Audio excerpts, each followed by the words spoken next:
The town of Silver Bend burned beneath the noon sun, heat rising from the dirt road like waves from a fire. Wagons creaked, boots scuffed, and voices murmured in the square where a makeshift auction block stood tall.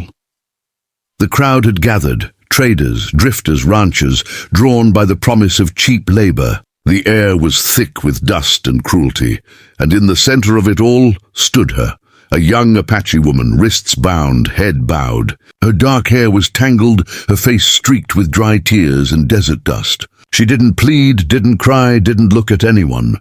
Only silence, 50% off. The auctioneer barked, sweat running down his red face. Half price for strong hands and quiet obedience. The crowd laughed. Some turned away. Others whispered slurs too foul for the daylight. But nobody bid. The auctioneer slammed his hand on the post. Come on, boys. She's worth more than any of you sorry lot. Still silence. Then from the back of the crowd, a voice spoke. Calm, deep. I'll take her. Heads turned. The man stepped forward. Cole Danner, a lone cowboy with weathered boots and the look of someone who'd buried too many memories. His hat shadowed his eyes, but his voice carried like thunder. The auctioneer blinked. You serious, mister? She's damaged goods. Tribe don't want her, folks don't trust her. Cole tossed a silver coin toward the stand. I ain't buying for trust. The coin clinked, rolling across the wooden platform. The crowd muttered. The auctioneer grinned. Sold to the man with more heart than sense. As the rope around her wrists was handed over, Cole didn't touch her. He simply said, let's go. She didn't move at first. Her eyes lifted, dark, fierce, full of hate. But something in his tone wasn't cruel. He wasn't mocking her. He wasn't like the others. Reluctantly, she followed him through the crowd. Every eye burned with judgment as they walked away. Hours later, far beyond the town limits, Cole cut the ropes from her wrists with a swift motion of his knife. She rubbed her skin, glaring at him. Why? She asked, voice rough from days of silence. Didn't seem right, he said, walking toward his horse. You paid for me. He shrugged. Then I reckon you're free to walk away. She blinked, confused. You don't want me to work? I ain't looking for a worker. Just don't want blood on my hands for standing quiet. Her lips trembled, but her pride held strong. You think setting me free makes you good? No, he said, tightening his saddle straps. Just human. For a long moment, neither spoke. The wind picked up, carrying the dry scent of sage and faraway rain. Finally, she said softly, My name is Nayeli. Cole nodded. Cole. He mounted his horse. Nearest river's west. Follow it. It'll take you home. He started to ride off, but then stopped when he heard her voice again, soft but desperate. My home's gone, she said. Burned. He turned slowly, meeting her eyes. Then ride with me, until you find where you belong.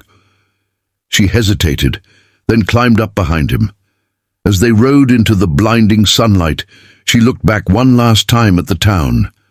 The laughter, the cruelty, the chains. It was fading now, just a scar on the horizon. But what she didn't know, what neither of them did, was that she wasn't just another captive. Nayeli carried the blood of an Apache chief, and the men who sold her had taken something sacred from her tribe. And now, those same men were hunting her, and the cowboy who'd freed her had just become their next target. The sun was sinking low behind the ridges when Cole Danner led his horse into a shallow canyon. The sky burned orange and gold, casting long shadows across the land. Behind him, Nayeli walked quietly, still unsure whether to trust the man who had bought and freed her.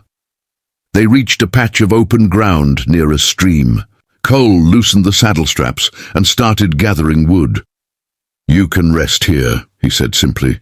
There's water and it's safe enough for the night. Nayeli knelt by the river, cupping cool water in her hands. Safe, she repeated bitterly.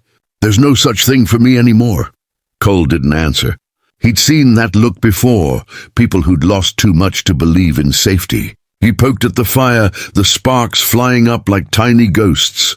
When darkness fell, the only light came from the flames. Cole chewed on a strip of dried meat and finally asked, "Your tribe?" "What happened?" She hesitated, staring into the fire. Then in a low voice she said, "They attacked at dawn." "Soldiers, bounty men." Said the chief had taken horses. Said they were just reclaiming what was theirs. Her eyes glistened. "My father was chief. They killed him. My brothers, everyone. I was taken." Cole's jaw tightened. "Your father's name?" "Chief Tahoma." Cole froze. He'd heard the name. A proud leader, known for keeping peace between settlers and tribes, until the white traders betrayed him. "So you're the chief's daughter," he said quietly. Nayeli nodded. "Now I'm no one. Just a price tag on a block." Cole looked away. "You're not no one. Not anymore." She studied him for a moment, trying to read the man behind the quiet eyes. "Why do you care?" she asked. "Most cowboys would have ridden past." Cole took a long breath. "Because I used to wear that same look," he said. "When I lost my family, I wanted to disappear too." Before she could reply, a distant echo cracked through the canyon. A gunshot. Cole instantly grabbed his rifle, eyes narrowing. "Get down!" They crouched behind a fallen log as hooves thundered in the distance. Voices shouted angry and rough. "Spread out! She's worth double alive!" Nayeli's heart pounded. "They've found me," she whispered. Cole loaded his rifle calmly. "Then they've found me too." Within seconds, the first rider appeared, a scar-faced man wearing a rusted badge and a cruel grin. "Cole Danner," he sneered. "Didn't think you'd get mixed up in Apache business." Cole stepped from behind the log, rifle raised. "No, didn't think you'd stoop this low, Briggs. Selling people now?" Briggs spat. "Just business. You hand her over, maybe I let you walk away." Cole glanced back at Nayeli, then returned his gaze to Briggs. "Not gonna happen." The air went still, then exploded with gunfire. Cole's rifle barked once, dropping the man next to Briggs. Nayeli ducked, grabbing a pistol from Cole's saddle and firing wildly, her first shot in months. She missed, but the courage in her eyes was burning bright. The fight raged for minutes that felt like hours.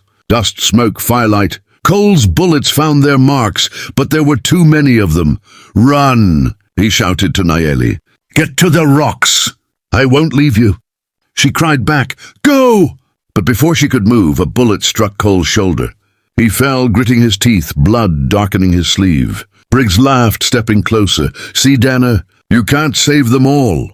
Nayeli's hands trembled until her eyes fell on Cole's dropped rifle. She grabbed it, took aim through tears, and fired. The shot rang true. Briggs stumbled, eyes wide with shock, then fell into the dirt. Silence. Only the crackle of fire and the whisper of wind remained. Nayeli rushed to Cole's side, pressing her hand to his wound. "Don't you dare die," she said, voice breaking. He looked at her through half-lidded eyes. "Didn't plan to."